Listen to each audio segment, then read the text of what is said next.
بالاخره قدمی برمی‌داره؟ درود به قهرمان‌های زندگی. دوستای عزیزم، به چنل خودتون خوش اومدین. سپاس از لایک ها و کامنت هاتون، سپاس از همراهیتون. عزیزان، امروز اومدیم با این ویدیو جذاب، میخوایم براتون ببینیم و بررسی کنیم آیا بالاخره قدمی برمی‌داره؟ این فعال به واسطه 2 دک انجام میشه، دک تاروت و دک احساسی. لایکتون رو بزنین تا انرژیتون در فعال خودتون جریان پیدا کنه و برام کامنت کنین کد فرشتگان 888 رو. انشالله که بهترین ها در زندگی هممون پیش بیاد و قطعاً پیش میاد. فقط باید زمان مناسبش فرا برسه. بریم ببینیم که بالاخره قدمی برمی‌داره این شخص. خب براتون چیزی که دارم میبینم، این شخص داره میگه شرایط ناخوشایندی رو داره میگذرونه، شرایط خوبی رو نداره. حالا این شخص میتونه کراش شما باشه، میتونه کسی باشه که به شما پشت کرده، کات کرده. داره میگه شرایط خوبی نداره. اگه با شما کات کرده، طرف مقابل شرایط فوق‌العاده بدی رو میگذرونه و اصلا احساس میکنه که شما ناراحتش کردین و شما رو مقصر میدونه. اما برای کسایی که این شخص کراششون هست، داره میگه این شخص درگیر یک سری مسائل ناراحت کننده، یک شکست، یک ناراحتی در زندگیش هست. شاید به تازگی کاتی رو تجربه کرده. اما میگه طرف مقابل فوق‌العاده آدم مغروریه، آدمیه که خیلی سیاست داره و سعی میکنه که تمام رنج و عذاب و ناراحتیش رو پشت یک نقاب قایم بکنه. یه همچین حالتی رو داره براتون نشون میده. این شخص سعی میکنه خودش رو ریلکس نشون بده و غرورش حفظ بشه.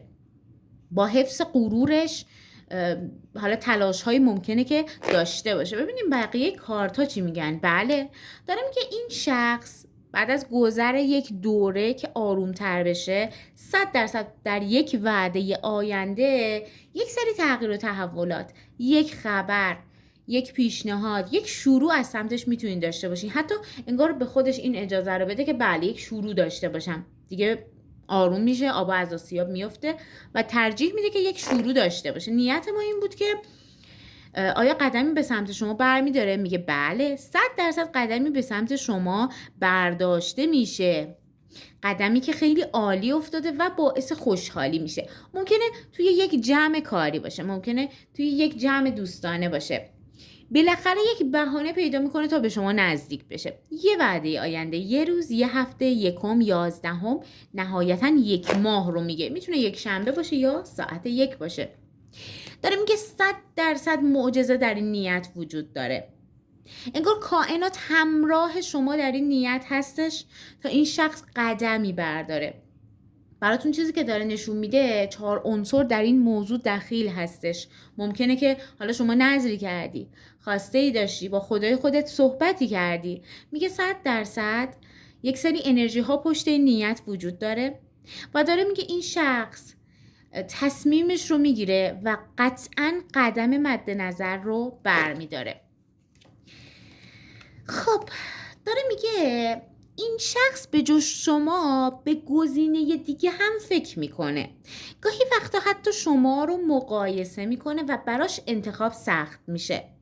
اما چیزی که داره نشون میده اینه که یه جورایی ترجیح میده که موقعیت رو ترک بکنه، این دودلی رو ترک بکنه و وارد یک شرایط جدید بشه، گذشته رو کنار بذاره. شاید شخصی در گذشتهش بوده که همین باعث دودلیش میشه. انگار شما دوتا رو با هم مقایسه میکنه.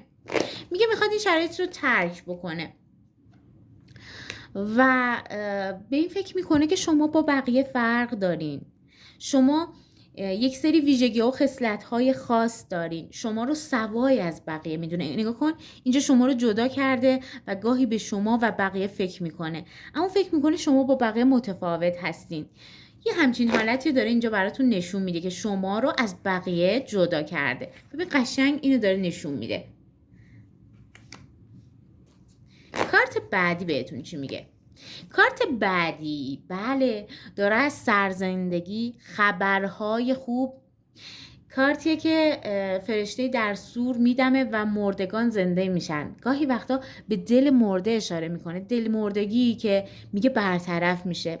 غمها و دلخوری هایی که پوچ میشه، رفع دلخوری ها رو میگه، حتی خوشحالی رو میگه. این طرف مقابل بالاخره تصمیمش رو میگیره و به سمت شما میاد و قلب شما پر از شادی میشه. ببین همینقدر زیبا و قشنگ این کارت این موضوع رو به تصویر کشیده که 100% ازش خبری میشه رو داره نشون میده.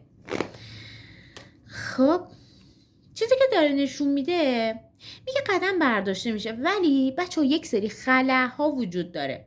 این رابطه احتیاج به خیلی دقت، خیلی تلاش داره که درست بشه. این ارتباط اگه سر بگیره باید خیلی خیلی بهش توجه بکنید. خلاهای زیادی در قلبش وجود داره. حالا اگه کیس عاطفیتون بوده، غم و اندوهی در قلبش هست نسبت به شما، کینه‌ای در دلشه. اگه کراشتونه میگه به سمتتون میاد ولی هنوز گذشتهشو داره مرور میکنه. میدونین چرا شما رو انتخاب میکنه؟ چون شما رو آدم کاملی میدونه، احساس میکنه که آدم موفقی هستی. برعکس خودش که یک سری ضعف ها داره، حس میکنه شما مکملش هستی، پر میکنی اون خلاها رو و احساس میکنه میتونید همدیگر رو یه جورایی کامل کنید، میتونه قلقتون رو به دست بیاره. متقابلا شما هم میتونید اونو آرام کنید. یه همچین حالتی رو داره براتون نشون میده عزیزان.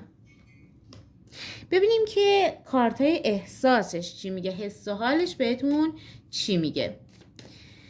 بهش فکر کنید ببینیم که چی میگه. خب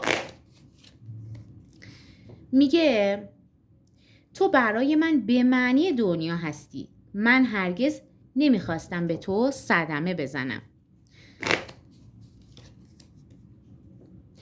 نگاه کردن به چهره زیبای تو دلم رو آب میکند. میتونیم بگیم که این برای هم چه کات شده چه کراشه. میتونیم بگیم این برای بچه‌ای که کاتن و این برای بچه‌ای که کراشن.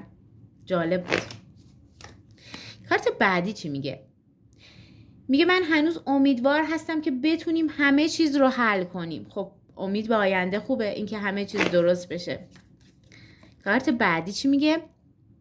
میگه تو بهترین چیزی بودی که تا به حال برای من اتفاق افتاده. این آشنایی، این ورود به سرنوشت و به مسیر زندگی یک اتفاق عالی بوده. نظر شما چیه؟ برای شما هم همین بوده؟ حتما اینو برام کامنت کنین که نظر شما چیه. شما هم شخص مد نظرتون رو بهترین اتفاق زندگیتون میدونین؟ میگه امکان از دست دادن یکدیگر وجود ندارد. ما برای همیشه به هم متصل هستیم. اولالا چقدر رمانتیک. دوستای عزیزم امیدوارم که این ویدیو رو دوست داشته باشین. عزیزای دلم یادتون نره که اگه هنوز چنل رو سابسکرایب نکردی حتما سابسکرایبش کنید، چون ویدیوهای ما برای کسایی هستن که این چنل رو سابسکرایب دارن. انرژی‌های قشنگ رو برای این عزیزان میفرستیم. پس برای همسو شدن حتما چنل رو سابسکرایب کنید، انرژی‌های قشنگتون رو بفرستین و برام کامنت بکنین کد فرشتگان 888 رو. دوستای عزیزم لطفاً انرژیاتون رو بفرستین و لایکتون رو بزنین. دوستتون دارم. خدا نگهدار.